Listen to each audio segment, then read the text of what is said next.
Teliamura rail স্টেশনে দূরপাল্লার ট্রেনের স্টপেজ অনুমোদনের প্রক্রিয়া এখন প্রায় চূড়ান্ত পর্যায়ে। এই স্টপেজের জন্য ত্রিপুরা বিধানসভার মুখ্য সচেতক ও তেলিয়ামুড়া বিধানসভা কেন্দ্রের বিধায়িকা কল্যাণী সাহা রায় সম্প্রতি দেশের রেলমন্ত্রী অশ্বিনী বৈষ্ণবের সঙ্গে আলোচনা করে মঞ্জুরি নিশ্চিত করেছেন।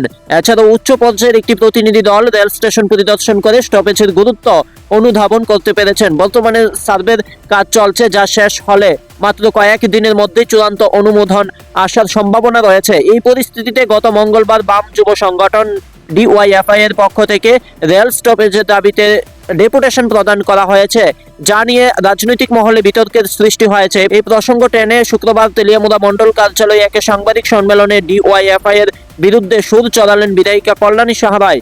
সাংবাদিক সম্মেলনে বিধায়িকা বলেন, কিভাবে গোলাচলে মাছ ধরতে হয় তা সিপিএম থেকে শিখতে হবে। তা বোধহয় সিপিএম ভালোভাবেই জানে।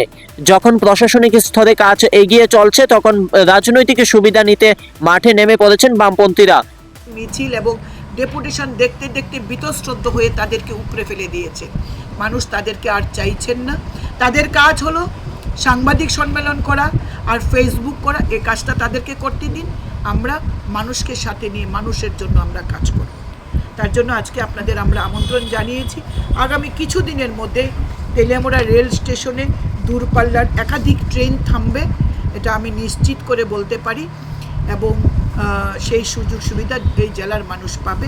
তিনি আরো বলেন, এই স্টপেজের জন্য আমি নিজে দেশের রেল মন্ত্রীর সঙ্গে কথা বলেছি এবং চিঠি লিখেছিলাম। প্রদুত্তরে রেলমন্ত্রী আমার চিঠির জবাব দিয়েছে। এখন যখন কাজ প্রায় সম্পন্ন, তখন ডিওয়াইএফআই ডেপুটেশন দিয়ে জনগণকে বিভ্রান্ত করছে।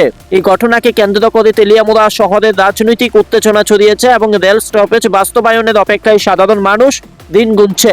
তবে রাজনৈতিক বিশ্লেষকদের মতে এই স্টপেজ শুধু যোগাযোগ ব্যবস্থার উন্নয়ন নয়, বরং রাজনৈতিক প্রভাব বিস্তারের ক্ষেত্রেও গুরুত্বপূর্ণ হয়ে উঠেছে।